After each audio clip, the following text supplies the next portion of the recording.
Sup, guys? Welcome to Tech Tuesday, your Tuesday weekly discussion video, and I gotta tell you, this is becoming my new favorite fucking tuner in the world. I cannot believe those words are coming out of my mouth because it came from Gold to Premium Gold 2, and no one has paid real attention to it, but it is getting better and better over time. Slowly and surely, I cannot stress how good this card is right now. This is Ghost Charon, the Underworld Boatman. Now I'm going to read his effect off, and let's see how many of you can actually grasp what I'm getting at here. So, Zombie Tuner Effect, Level 2, 0 Defense, 500 Attack, can be brought out by Solitaire. So there's that. If your opponent controls a monster, and you control no other monsters, you can target one fusion monster in your graveyard, banish both this card from the field, then target, and if you do, special one dragon type synchro monster from your extra deck, whose level equals to the total levels of those two monsters originally had together, you know, like if you're synchro summoning, and you can only use the effect of Boatman once per turn.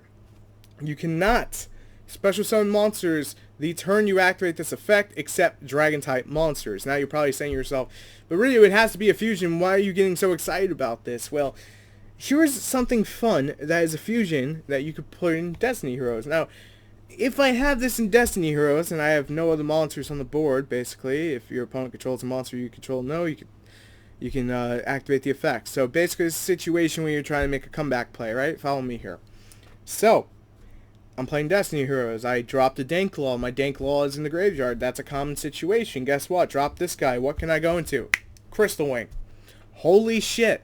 You have access into Crystal Wing in your hero deck from Ghost Charon, the Boatman.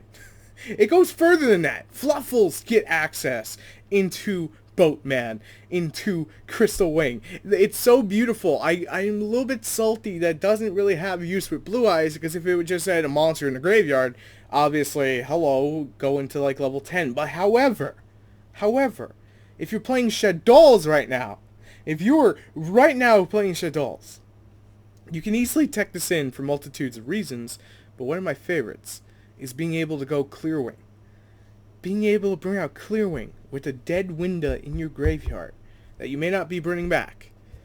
Going Clearwing and having it on the board is hilarious.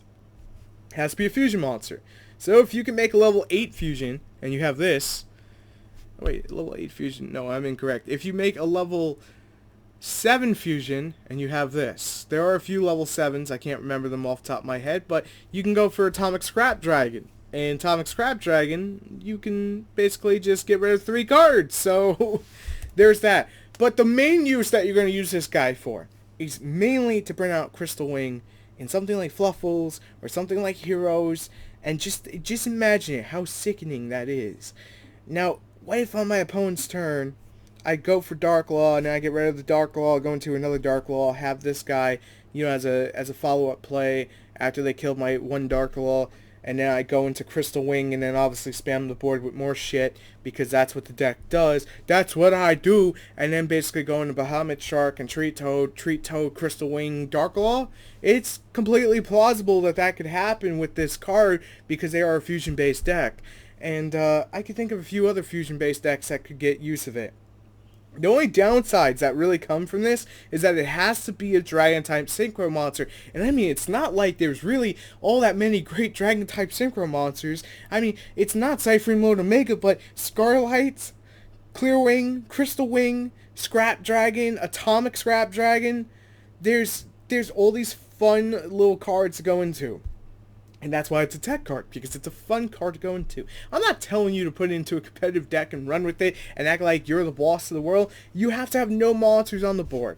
That's the one downside to this card. You have to have no monsters on board. Let me double check. If your opponent controls a monster you don't, you can, and you control no monsters, you can target one. Yeah. You can't control nothing else. Your opponent has to control something. Works against Kaijus.